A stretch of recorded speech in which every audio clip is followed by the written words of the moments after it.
Hello friends, home cook মঞ্জুতে আপনাদের সবাইকে অনেক অনেক স্বাগত। আজ আমার রেসিপিতে থাকছে ঢ্যাঁড়স পোস্ত। ভীষণই সুস্বাদু হয় এই রেসিপিটি। গরম ভাতে এই রেসিপি থাকলে আর সেইভাবে কিছুই লাগবে না।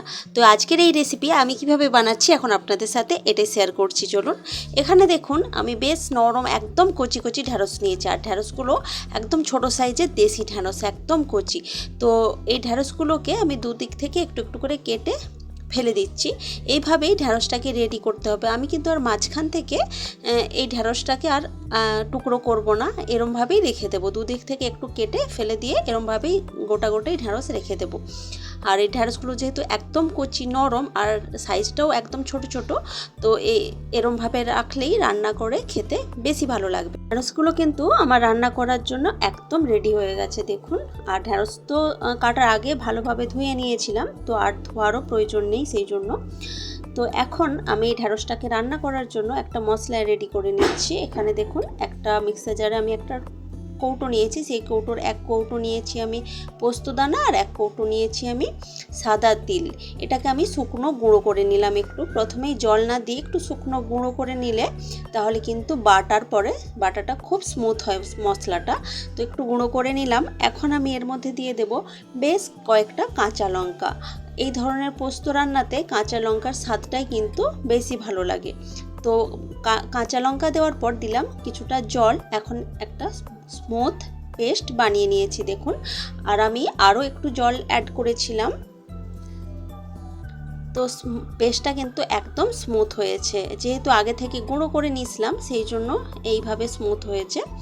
আর খুব কম টাইমে কিন্তু বাটা হয়ে যায়। জল দিলে কিন্তু প্রথমেই বাটতেও কিন্তু অনেক বেশি টাইম লেগে যায়। তো মশলাটা তো রেডি করে রাখলাম। এখন একটা কড়াইতে আমি কিছুটা সরষের তেল দিচ্ছি। সরষের তেলটাকে ভালো করে গরম করে নিচ্ছি। ভালোভাবে কড়াইতে লাগিয়ে নিয়েছি তেলটাকে। এখন আমি এই তেলের ওপর দিয়ে দিচ্ছি একটা শুকনো লঙ্কা আর দিচ্ছি এর মধ্যে কিছুটা কালো জিরে। কালো জিরের খুব সুন্দর একটা গন্ধ বের হয়। তো কালো জিরেটা ভালোভাবে ভাজা হয়ে গেলে এখানে আমি দিয়ে দিচ্ছি ঢ্যাঁড়সগুলো, যেটা আমি দুদিক থেকে কিছুটা বাদ দিয়ে তারপর রেডি করে রেখেছিলাম। সেই পুরো ঢ্যাঁড়সটা দিয়ে দিলাম। আর এখানে 250 গ্রাম মতো ঢ্যাঁড়স আছে। 200 থেকে 250 গ্রামের মধ্যে এই ঢ্যাঁড়সটা আছে। তো ঢ্যাঁড়সটাকে এখন বেশ ভালোভাবে ভেজে নিচ্ছি। খুব ভালোভাবে কিন্তু ঢ্যাঁড়সটাকে ভেজে নিতে হবে। আর গ্যাসের আঁচ কিন্তু আমি হাই ফ্লেমেই রেখেছি, মিডিয়ামেতে রাখিনি। এতে করে মিডিয়াম ফ্লেমে ঢ্যাঁড়সটাকে ভাজলে ঢ্যাঁড়সের কালারটা কিন্তু চেঞ্জ হয়ে যেতে পারে, কিন্তু হাই ফ্লেমে ভাজলে কিন্তু ঢ্যাঁড়সের যে সবুজ কালার সেটা কিন্তু পুরোপুরি বজায় থাকে। তো কিছুক্ষণ ভাজার পর এখানে আমি দিয়ে দিলাম নুন, স্বাদ মতো নুন আমি এখনই দিয়ে দিলাম। তো নুনটা দেওয়ার পর আবারও ভালোভাবে সব কিছু নেড়ে চেড়ে নিয়ে দিচ্ছি। আর যেহেতু হাই ফ্লেমে আছে কন্টিনিউ কিন্তু এইভাবে নেড়ে চেড়ে ভেজে নিয়েছি আমি। এরপর যে পেস্টটা আমি বানিয়েছিলাম তা থেকে অর্ধেক মতো পেস্ট এখানে দিয়ে দিলাম।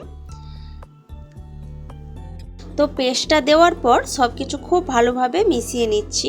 আর যেহেতু এর মধ্যে পোস্ত আর তিল আছে, সাদা তিল, এই মশলা কিন্তু খুব বেশি কষানোর প্রয়োজন হয় না। তো আমি কিছুক্ষণ জাস্ট নাড়াচাড়া করে এখানে আমি দিয়ে দিচ্ছি সামান্য পরিমাণে হলুদ। হলুদটা না দিলেও চলতো, তবে একটু হলুদ দিলে দেখতেও বেশি ভালো লাগে।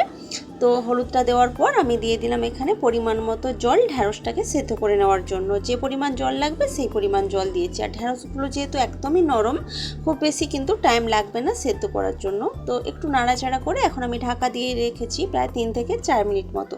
3 থেকে 4 মিনিট মতো পর ঢাকা খুলে দিয়েছি। আর দেখুন জলটা কিন্তু অনেকটা শুকনো হয়ে গেছে। আর ঢ্যাঁড়সটাও কিন্তু দেখেই বোঝাই যাচ্ছে নরম হয়ে গেছে। তো আমি তাও একটু চেক করে নিলাম, একদম সুসেদ্ধ হয়েছে ঢ্যাঁড়সটা। তো একটু নাড়াচাড়া করে আমি এখন এর মধ্যে দিয়ে দেব 1 চামচ কাঁচা সরষের তেল। এই ঢ্যাঁড়সের পোস্ত বা যে কোনো ধরনের পোস্ততে বা সরষে দিয়ে কিছু রান্না করলে তার শেষে যদি একটু কাঁচা সরষের তেল দেওয়া যায় সেটা কিন্তু খেতে বা তার গন্ধ কিন্তু ভীষণই ভালো হয়। তো তেলটা দেওয়ার পর একটু নাড়াচাড়া করে আমি ঢাকা দিয়ে রেখেছিলাম, গ্যাসের আঁচটা অফ করে। তারপর দেখুন সার্ভ করে দিয়েছি। দেখতে তো ভীষণই ভালো হয়েছে এই পোস্তটা। তো রেসিপিটি আপনাদের কেমন লেগেছে সেটা কিন্তু কমেন্ট করে অবশ্যই জানাবেন। ভালো লাগলে লাইক, কমেন্ট, শেয়ার করবেন এবং প্লিজ আমার চ্যানেলটি সাবস্ক্রাইব করে আমার পাশে থাকবেন। তো আজকের ভিডিওটা এ পর্যন্তই থাক। দেখা হচ্ছে অন্য কোনো দিন অন্য কোনো ভিডিওতে অন্য কোনো রেসিপির সাথে। তো আজকের মতো টাটা, বাই বাই।